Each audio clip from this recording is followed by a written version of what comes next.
Estamos con la jueza penal de sentencia, la doctora Yolanda Portillo, para hablar de un tema que hay puntos de vista contradictorios, diferentes, distintos. Nos estamos refiriendo al tema de la declaración falsa que está previsto y penado en el artículo 243 del Código Penal. Específicamente vamos a charlar con ella sobre si es o no hecho punible la declaración jurada falsa o la declaración que se presta ante la Contraloría. Doctora, gracias por visitarnos. Muchas gracias, Carlos, por la invitación. Bueno, ¿qué podés decirnos sobre este tema donde hay, digamos, puntos de vista contradictorios con respecto a la declaración jurada falsa? ¿Cuál es tu postura, doctora? Bueno, justamente como ya había manifestado anteriormente en un avance, ¿verdad?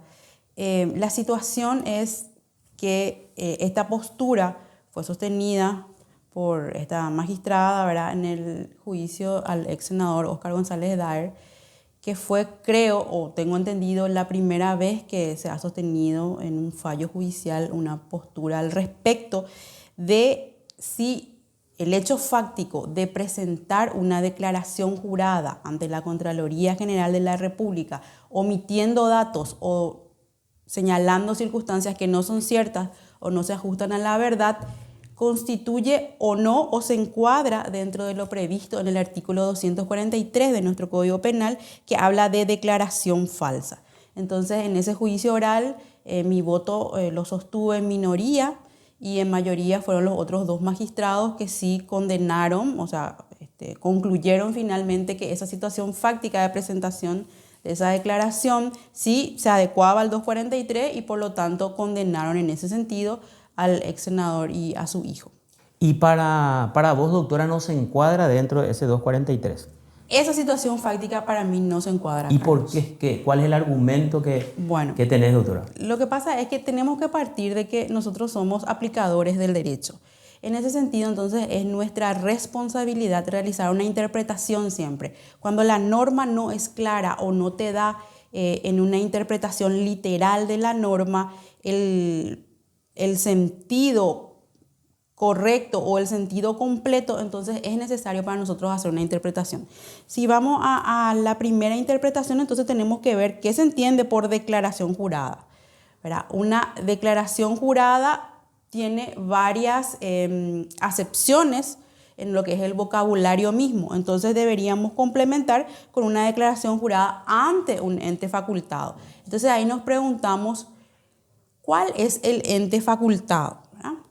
Y en una interpretación semántica o en una interpretación integral de lo que es el capítulo, vemos la rúbrica del título y es hechos punibles contra la prueba testimonial. Dentro de los hechos punibles contra la prueba testimonial tenemos el testimonio falso, que es una cosa que es justamente lo que los jueces advertimos a los testigos cuando van a juicio oral, ¿verdad? Que no pueden mentir, que no pueden omitir datos. Es entonces un testimonio que la persona va y depone frente a un tribunal o otro ente facultado, dice el 242. Y el 243, en cambio, ya es una declaración escrita que se presenta ante un ente. Pero ¿ante qué tipo de ente? Tiene que ser ante una persona o ante un ente que pueda tomar ese testimonio, que pueda ser capaz de tomar un testimonio y esa situación fáctica convertirla en una circunstancia para que él pueda aplicar el derecho. Eso es lo que yo sostengo. Una declaración una declaración ante la Contraloría no es un testimonio, Carlos. No puede estar dentro de la prueba testimonial, porque ¿qué es lo que yo hago como funcionario? Yo me voy y declaro sobre circunstancias, declaro falsamente o omito bienes que yo tengo. Entonces no puede ser tomado como un testimonio porque ¿qué es lo que yo estoy produciendo de esa forma? Una prueba en mi contra, ¿verdad? Entonces, nadie puede ser obligado a declarar contra sí mismo. Y si se va a tomar como que lo que yo digo, ¿verdad?, va a ser el inicio de una causa penal, es como que yo misma fuera a decir, yo tengo Mercedes, esta casa, esto, y esto yo no lo puedo justificar. O sea, yo estoy produciendo prueba en mi contra. Entonces, es por eso que yo sostengo que esto no se refiere a la declaración que uno presenta en la Contraloría, sino se refiere a una declaración jurada. Puede ser, por ejemplo, ante un juzgado civil, Eso es lo que te quería preguntar, Sí. el ejemplo para que la gente entienda. Un ente, cuando se habla de un ente facultado para tomar ese testimonio, ejemplo. Un testimonio escrito, por ejemplo, puede ser un juez civil, que no sé si conoces esos juicios menores en donde una persona va y dice, bueno, esta persona no tiene recurso, a mí me consta, por lo tanto no tiene recurso para pagar un abogado defensor. Es un testimonio escrito que le hacen firmar los que piden defensor público, ¿verdad? Entonces, ese es un testimonio que vos estás diciendo ante el juez, esta persona. ¿Y qué hace el juez? Agarra ese testimonio y por lo tanto aplica el derecho en el sentido de decir, bueno, esta persona necesita un defensor del Estado porque no tiene para pagar. Otra circunstancia, por ejemplo, sería incluso en los libros se señala la declaración que se da ante un capitán de un barco. Por ejemplo, yo te hablo ya de doctrina, ¿verdad? Es una persona que en jurisdicción que no sea territorial es el designado por el Estado para tomar cierta clase de testimonio. También hay juicios administrativos en la función pública en donde el Código Procesal Civil deriva esa facultad, ¿verdad?, a esos funcionarios de la función pública y es más, establece que se van a utilizar las reglas del Código Procesal Civil. A ver si entendí. Por ejemplo, para un certificado de vía y residencia, en la comisaría te exigen tener 2 testigos. Sí. Que efectivamente yo estoy residiendo en el barrio Sajonia y en la dirección donde digo. Ese, por ejemplo, podría ser considerado un testimonio falso si esas personas que van y firman y dan fe de que yo vivo en Sajonia, pero realmente se comprueba después que estoy en otro lugar o estoy fuera del país, ¿sería un testimonio falso, por ejemplo? No, Carlos, justamente por eso, porque el testimonio solamente se puede prestar ante la persona, ante el aplicador del derecho, ¿verdad? ¿Y quién es el aplicador del derecho? El juez, el tribunal o una persona que tenga esa delegación. Por ejemplo, en la función pública, como te digo, hay un artículo en donde se remite que se va a utilizar ese procedimiento civil. Entonces, esa persona es la que es capaz de tomar esa situación fáctica que señala la persona y conforme a eso aplicar el derecho. Eso es lo que yo sostengo. Por eso es hecho punible contra la prueba testimonial. Un testigo solamente puede declarar declarar por escrito o oralmente frente a una persona que sea la que recoja y la que aplique el derecho. En este caso, la Contraloría recoge pero no aplica el derecho. Eso es lo que yo sostengo, ¿verdad? La Contraloría es un ente administrativo que tiene facultades, vamos a decir, de recolectar esos datos y esos datos ellos tienen que corroborar, ¿verdad? De alguna forma hacen su análisis de correspondencia o hacen algún tipo de otra investigación preliminar. Entonces lo que ellos tienen que hacer al encontrar indicios es comunicar al Ministerio Público. ¿Qué pasa? No podemos decir tampoco, declarar falsamente ante la Contraloría muy alegremente no constituye un ilícito, ¿verdad? Y no puede ser en ningún momento motivo de la apertura de una causa penal.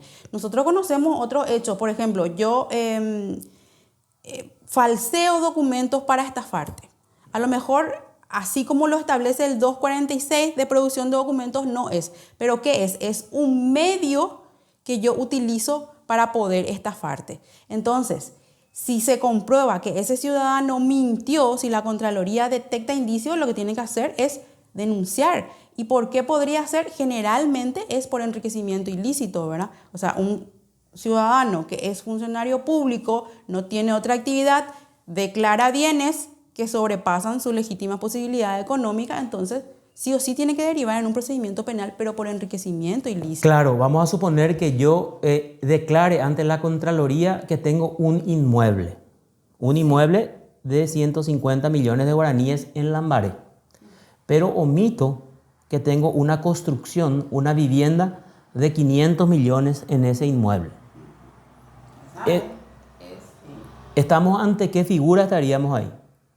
Bueno, en principio, esa presentación escrita que vos haces tiene que servir como un indicio, en este caso es un indicio bastante fuerte, para que la Contraloría remita y se abra una investigación por enriquecimiento ilícito, ¿verdad? Porque ¿por qué vos vas a estar teniendo más propiedades o inmuebles, en estos casos, de lo que te permite tu sueldo, o por qué de lo contrario vas a estar omitiendo, ¿entendés? O sea, es un indicio muy fuerte y la Contraloría lo que tiene que hacer es remitir para que se pueda investigar por enriquecimiento. Esa es la figura en donde se abre un proceso a un funcionario público que no puede tener bienes que sobrepasen sus legítimas posibilidades. Pero tampoco podemos extender la norma, eso es lo que yo considero, no podemos de alguna forma buscar que el 243 prevea situaciones fácticas que en realidad no se subsumen a esa norma. Entonces, para ir concluyendo, en forma categórica, para vos entonces no constituye hecho punible esta... No, es que no constituye hecho punible porque, como te digo, no constituye testimonio, o no se adecua declaración falsa al 243 de declaración falsa. Solamente eso, porque como te digo, en una estafa me puedes presentar un documento que dentro de sí mismo no sea falso, pero yo fraudo de alguna forma o le hago a la persona que es la dueña de la factura darme, o sea, falseo situaciones para estafar. A lo mejor no es producción, pero utilizo ese medio. Esto es la misma cosa. Yo utilizo eso para esconder bienes. Entonces, sí o sí tiene que derivar en una causa penal. Tampoco no es que alegremente el ciudadano puede hacer eso y, o sea, que no es punible. No es claro, eso. y acá hay que entender también el que tiene la obligación de hacer o de prestar esa declaración tiene que tener esa calidad de funcionario público. Es así, ¿verdad? Porque el particular no está obligado. Bueno, partamos de ahí porque eso es un elemento demasiado importante, porque ahí, ¿qué es lo que se buscaría también proteger? Se buscaría proteger el patrimonio público, evitar el enriquecimiento. Por eso estamos ante una situación, para mí, extremadamente sensible. Totalmente. Por eso justamente yo vuelvo a aclarar, no es que no alegremente viene una jueza y dice, más o menos pueden mentir nomás ante la Contraloría que no les va a pasar nada, ¿verdad? No es así. O sea, al omitir qué es lo que vos estás haciendo, no podemos decir que actúas como un testigo, ¿verdad? No podemos tal vez tomar eso como una prueba en tu contra y abrirte un proceso penal por eso, pero sí estás presentando datos falsos que implican que vos estás mintiendo en algo. ¿Y por qué estás mintiendo? Porque no se está adecuando todo lo que tenés a tu salario de funcionario público. Entonces sí o sí tiene que derivar en una investigación. Correcto. Doctora, muchísimas gracias por tu tiempo. Fue un gusto conversar contigo. Muchas gracias contigo, Carlos, también muy amable.